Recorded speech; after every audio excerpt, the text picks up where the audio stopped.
mardi 7 mars 2017 et cet essai intitulé Un mouvement social, que peuvent les cris et que peuvent les slogans. Et ce que vous entendez là, c'est l'écho un peu faiblard maintenant. Euh, de, ouais, le cortège a dû s'éloigner et j'ai raté le moment où ils étaient pas très loin et on entendait très bien. Je distinguais pas les slogans, mais j'ai cru distinguer le mot résistance. En tout cas, ça revient. Évidemment, avec le mégaphone, ça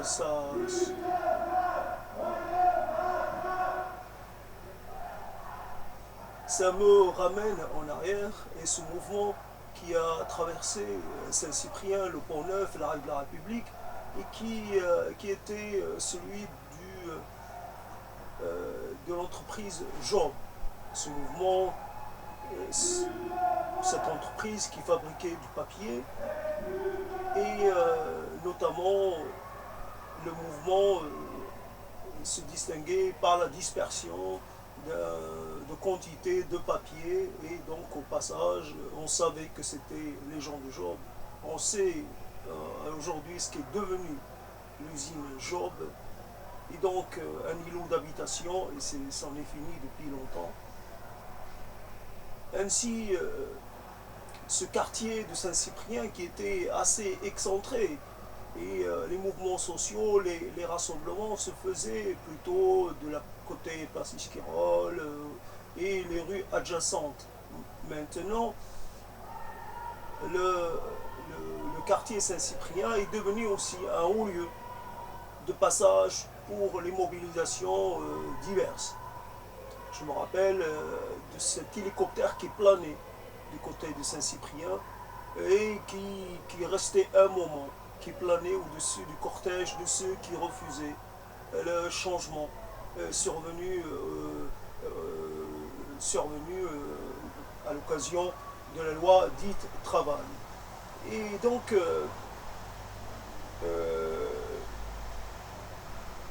ça nous ramène aussi à ce cortège qui a traversé encore une fois le Pont-Neuf, le cortège de la mobilisation contre la réforme des retraites de Juppé, je pense en 95, ce cortège qui était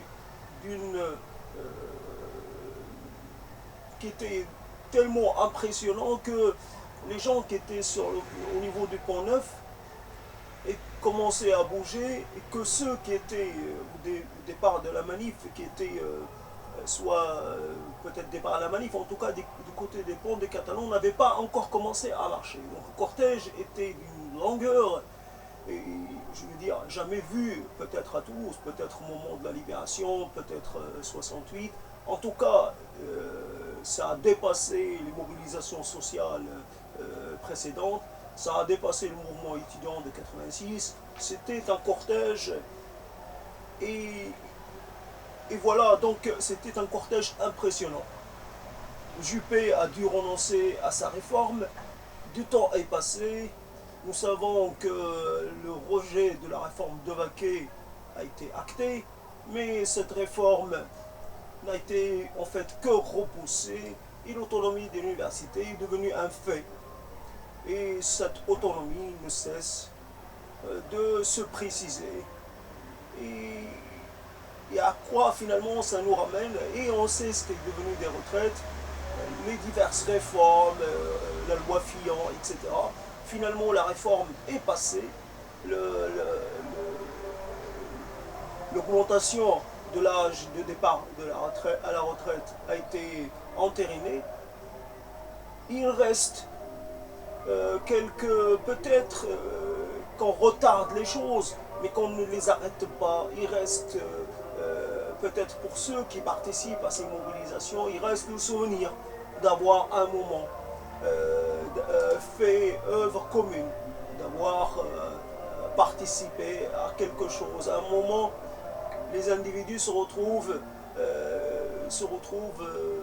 un peu rassemblés autour d'un même objectif, ne convoquons pas trop facilement ici même l'expression convergence des luttes. En tout cas, nous avons des journées d'action.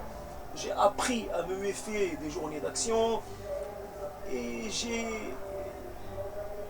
on ne voit pas les journées d'action, ça veut dire qu'il y a un mouvement localisé dans le temps et qu'il ne s'agit pas d'un mouvement et que souvent ça concerne un secteur d'activité ou une entreprise en particulier. Il n'y a pas justement ces convergences, il n'y a pas non plus d'appel à une grève générale.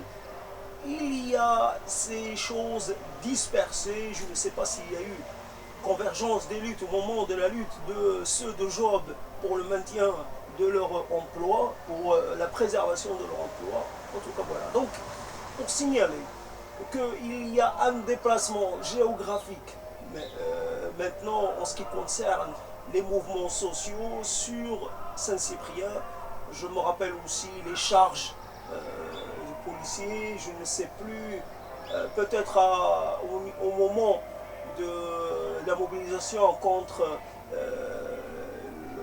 ce qui a été fait à Rémy-Fraisse, peut-être à ce niveau-là, et que là, il y a eu réellement quelque chose qui était assez costaud. Donc, camion de police du côté de l'avenue Thiembilière et charge des CRS, et puis gaz lacrymogène, etc. Le Saint-Cyprien devient un champ de bataille social et peut-être culturel aussi. Je me rappelle aussi qu'il y avait eu à un moment donné un rassemblement assez tendu de partisans d'un des camps en compétition en République du Congo. Et c'est l'occasion de voir évidemment rassembler autant de personnes d'une certaine nuance de peau. Ça fait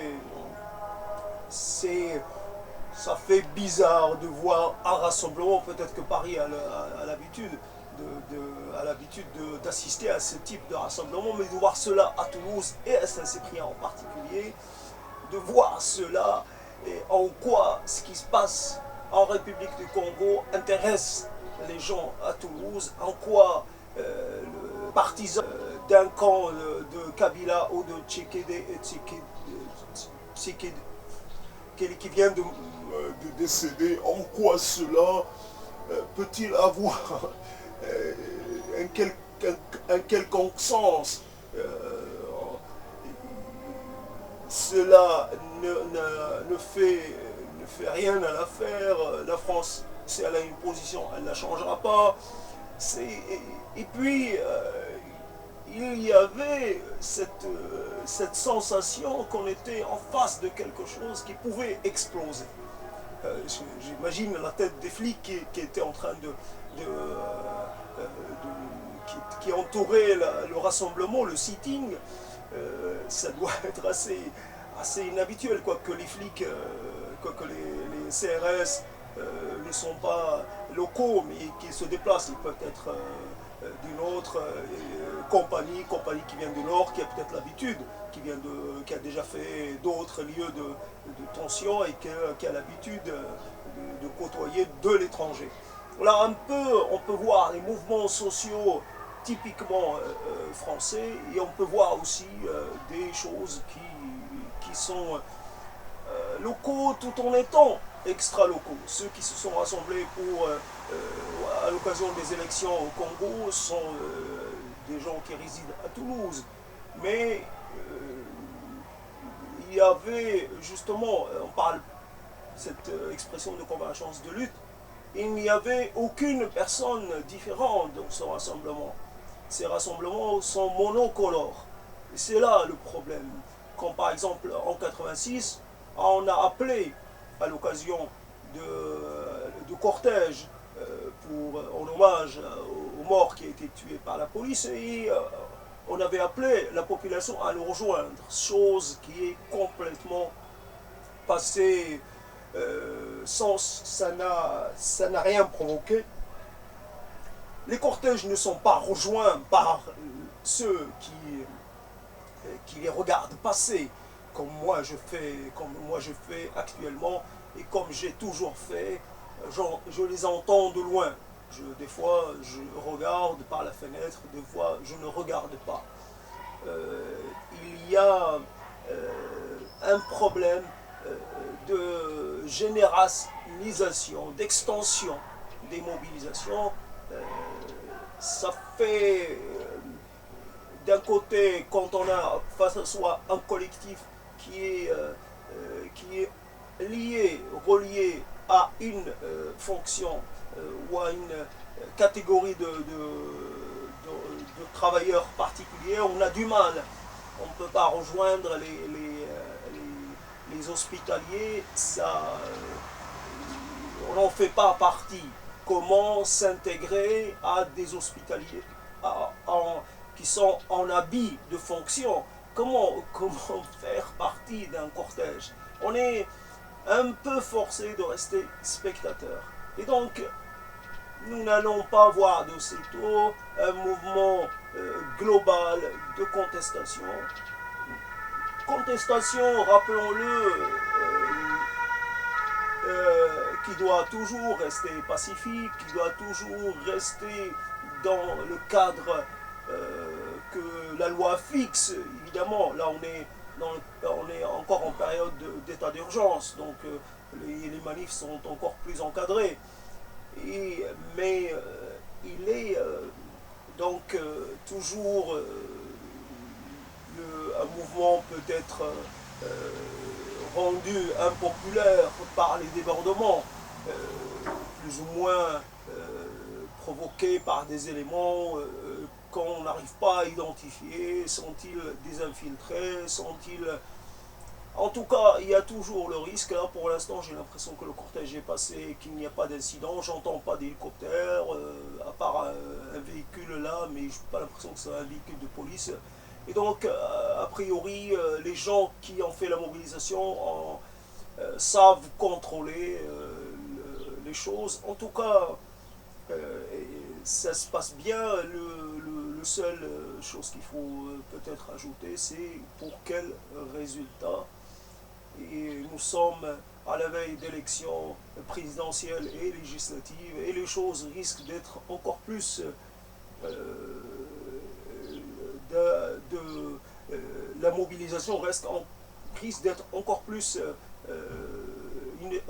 pourra devenir une nécessité, et parce que il y a un risque que les gouvernements à venir soient des gouvernements qui pratiqueraient une politique de rigueur encore plus accentuée que celle pratiquée actuellement, et que en fait ce qui va intéresser le gouvernement de demain, ce sera les équilibres budgétaires, le respect le respect j'allais dire des contraintes, le respect de ce qui est dicté par la Commission européenne, et pour ce qui est de déficit qui ne doit pas dépasser les 3%, et des choses comme ça. Il risque d'y avoir des mobilisations, et ces mobilisations vont sûrement passer par Saint-Cyprien, parce que c'est devenu un des lieux peut-être de dispersion de la manif, peut-être aussi. Là, j'ai l'impression que peut-être les gens se sont dispersés au niveau de la place Saint-Cyprien. Et voilà,